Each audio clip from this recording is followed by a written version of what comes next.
अपने देश की उपलब्धियां न देखने की मानसिक बीमारी हो गई है। तुम्हारे जैसे लोग इस देश के लिए श्राप है। पहले सपने दिखाते हैं और फिर कहते कि नहीं, ऐसा नहीं हो सकता। और दोस्तों, कांग्रेस पार्टी की सुप्रिया मैडम जी ने 5 किलो टाइट डाला और बीजेपी को धो डाला। क्योंकि दोस्तों, इसी से चलता इन लोगों का खर्चा पानी नहीं, सड़क किनारे बेच रहे होते लेकर ठंडा पानी। 100 करोड़ एक वीडियो में और 500 करोड़ की हेरा फेरी, कैसे हवाला आएगा, किस अकाउंट में जाएगा, कितने अकाउंट खुलने, इस सब की चर्चा करते हुए दिखाई दिए हैं। भाजपा ने अभी तक ये कहकर खारिज किया कि ये झूठा वीडियो है। सत्य का पता लगाना एजेंसी का काम है।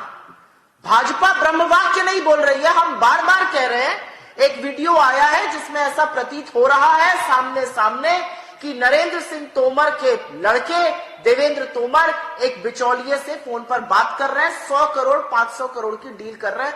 हमें तो लगा 500 करोड़ की डील हो रही है। और दोस्तों, बढ़ती हुई महंगाई पे साहब जी का नहीं कोई ध्यान है और अंधभक्त फिर भी लेते हैं मोदी जी का नाम है। मैंने सुना कल एक महाज्ञानी कांग्रेस के कह रहे थे कि भारत के पास, यहां के सब लोगों के पास made in China mobile phone होता है। एक महाज्ञानी कांग्रेस के कह रहे थे कि आप सबके पास made in China mobile phone होता है। अरे मूर्खों के सरदार, गजब बेइज्जती है। किस दुनिया में रहते हैं ये लोग? कांग्रेस के नेताओं को अपने देश की उपलब्धियां न देखने की मानसिक बीमारी हो गई है। पता नहीं विदेश के वो कौन से चश्मे पहने हैं कि उनको देश की स्थिति का पता ही नहीं दिखता है। आज भारत दुनिया में सच्चाई क्या है? आज भारत दुनिया में मोबाइल फोन का दूसरा सबसे बड़ा निर्माता है। जब कांग्रेस केंद्र सरकार में थी तो भारत में हर साल 20,000 करोड़ रुपए से भी कम के मोबाइल फोन बना करते थे। अभी मजा आएगा ना भिड़। और मैं गारंटी पे भी एक बात कहूंगा, आओ गजनी को उठाया जाए, कुछ पुराने वादों को याद दिलाया जाए। अब आप मुझे ये बताइए, कर्नाटका के विधानसभा चुनाव, इन्होंने वादा किया था कि 200 यूनिट बिजली फ्री देंगे। और देखिए, ये मैं उनका मैनिफेस्टो लेके आया हूं कांग्रेस का। अरे बाप रे, ये तो धोती खोल रहा है। और उसके बाद किया क्या, इन्होंने 200 यूनिट बिजली मुफ्त तो दी नहीं, बल्कि करीब 3 रुपए बिजली का रेट बढ़ा दिया। राजस्थान चलते हैं, राजस्थान के मैनिफेस्टो में वो भी लेके आया हूं, मेरे हाथ में है। इन्होंने कहा था कि हम सबका कर्जा माफी करेंगे, और विधानसभा में जो जवाब आया, करीब 20,000 किसानों की जमीन जब्त कर दी और वारंट इशू कर दिया। अशोक गहलोत की सरकार ने, ये विधानसभा के पटल पे कहा गया। अब हिमाचल प्रदेश चलते हैं। हिमाचल प्रदेश में वादा किया था, महंगाई बहुत है, पेट्रोल डीजल के दाम घटाएंगे। और प्रियंका वाड्रा की मत सुनिएगा अंजना जी, वो तो बता रही थी जीएसटी जो है लगता है उसका हिसाब मांग रहे हैं। उनको जीएसटी और वैट का फर्क नहीं पता, लेकिन डीजल के जो वैट था उस पर 3-3 रुपए करके 6 रुपए बढ़ा दिया हिमाचल प्रदेश में। ये भगवान क्या जुल्म है। अब आप मुझे ये बताइए, क्या ये नहीं दर्शाता है कि इनकी गारंटी दोनों गारंटी पर सेकंड राउंड में बहस कर लेंगे। बल्कि जनता तो ये कह रही है कि कांग्रेस पार्टी एक एक्सपायर्ड प्रोडक्ट है। और इसीलिए मैं एक बात और कह के अपनी बात को समाप्त करता हूं। हमने क्या किया मध्य प्रदेश में बताता हूं। जनधन योजना के अकाउंट 3 करोड़ 70 लाख महिलाओं के खाते खुलवाए। उज्ज्वला योजना 82 लाख गैस सिलेंडर दिए। प्रधानमंत्री आवास योजना 44 लाख घर बनाए मध्य प्रदेश में। जल जीवन मिशन 64 लाख हमने जो है ठीक है। जल के ठीक है कनेक्शन गौरव। दिए। आयुष्मान योजना ठीक है 30 गौरव जी, अब लाख आपको रुकना लाभार्थी पड़ेगा जो हैं, क्योंकि आप देखिए निःशुल्क आप दोनों उपचार अलग अलग करा जगह चुके पर हैं, हैं। मैं भी। और दोस्तों 2024 के चुनाव को लेकर क्या बोलती है जनता?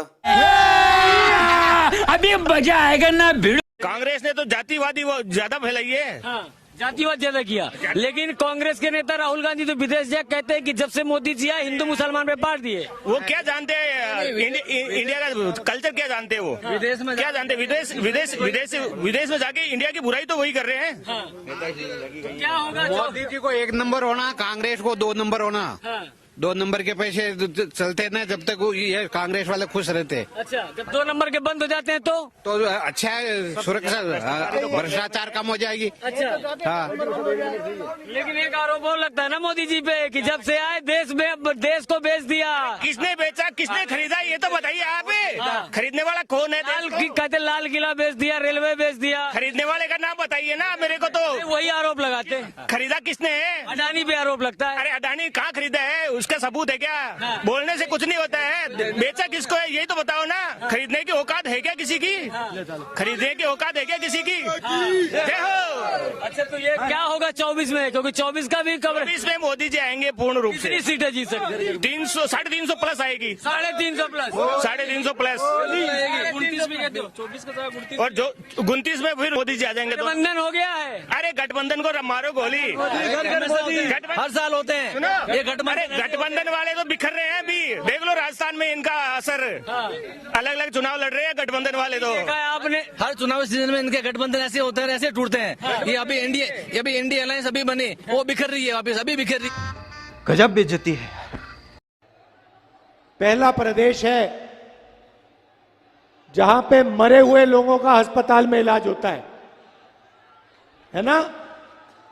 देखो बीजेपी की टेक्नोलॉजी देखो, मुर्दों का इलाज चल रहा है मध्य प्रदेश में। पहला प्रदेश है।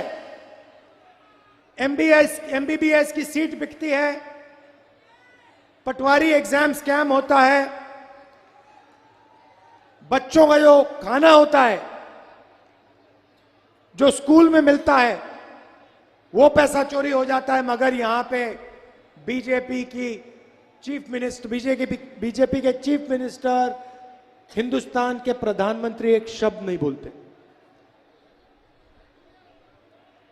आपको नरेंद्र मोदी जी ने वायदा किया था 15 लाख वाला किया था, मिल गए 15 लाख मिले? गरीबों को मध्य प्रदेश में एक पैसा नहीं मिल सकता। मगर अगर आपका नाम अडानी है, लाखों करोड़ रुपए अरबपतियों को नरेंद्र मोदी जी ने और शिवराज चौहान जी ने दिए। 70 साल से मुसलमानों को कांग्रेस डरा रही थी, धमका रही थी। और मुसलमान आज जो पिछड़े हैं कांग्रेस की देन है। और जो मोदी जी की सरकार आई उसमें मुसलमान उभरे हैं। मुसलमानों को डराने का काम कांग्रेस ने किया, बीजेपी ने नहीं किया। हम कह रहे भैया बर्बाद कर दिए मुसलमानों को। आप कह रहे मुसलमान आबाद हो गया बीजेपी में। मुसलमान आबाद हो गया, मुसलमान हिम्मत करके खड़ा हो गया। और कांग्रेस मुसलमानों को बहकाती है, डराती है। 70 साल से मुसलमान आज जो पिछड़ा है, परमानदा मुसलमानों की जो मोदी जी ने बात की है वो कांग्रेस की देन है। जो आजकल मुसलमान पहले पाने पेचकर जो पंचर बना रहा है, ये कांग्रेस की देन है। उन्होंने सोचा जब पढ़ जाएंगे, लिख जाएंगे तो हमसे हिसाब किताब पूछेंगे। मोदी जी की सरकार में कोई नहीं डरता है, ना हम डरते हैं ना कोई डरता है। अब अगर कोई डरता है तो कांग्रेस डरती है, क्योंकि उन्होंने इतने घोटाले और इतने घपले किए हैं। आप उनकी लिस्ट उठा के देख लो, डरते फिर रहे हैं। कह रहे हैं हमारे पीछे ईडी लगा दी, सीबी। अरे भाई तुमने घोटाले किए हैं जब तो तुम्हारे पीछे ईडी सीबी लगी, हमारे तो पीछे तो लग जाए। आप बता दीजिए, 9.25 साल हो गए बीजेपी मोदी जी को। एक मुसलमान बता दीजिए जो परेशान है। कह रहे हैं पूरा देश परेशान हो गया, आप मुसलमानों की बात कर रहे हैं। सबसे ज्यादा अगर कोई परेशान है तो वो है कांग्रेस। हाँ, सबसे ज्यादा परेशान है कांग्रेस। राम हमारे वंश रहे हैं। हाँ, क्यों दिक्कत है राम से? राम का भय मंदिर बनना है, राम का भय मंदिर बनना है। तारीख भी बता दी कांग्रेस को तारीख बता दी। 22 जनवरी को उनको हमने न्योता भेजने वाले हैं हम। तो राहुल गांधी तो राम मंदिर को लेकर बड़ा हमला करते आए हैं। राहुल वो चुनाव आ गए तो मंदिर भी जाएंगे और दरगाह पे चादर भी चढ़ाएंगे। सब क्या देखना पड़ रहा है, अच्छा है मैं अंधा हूँ।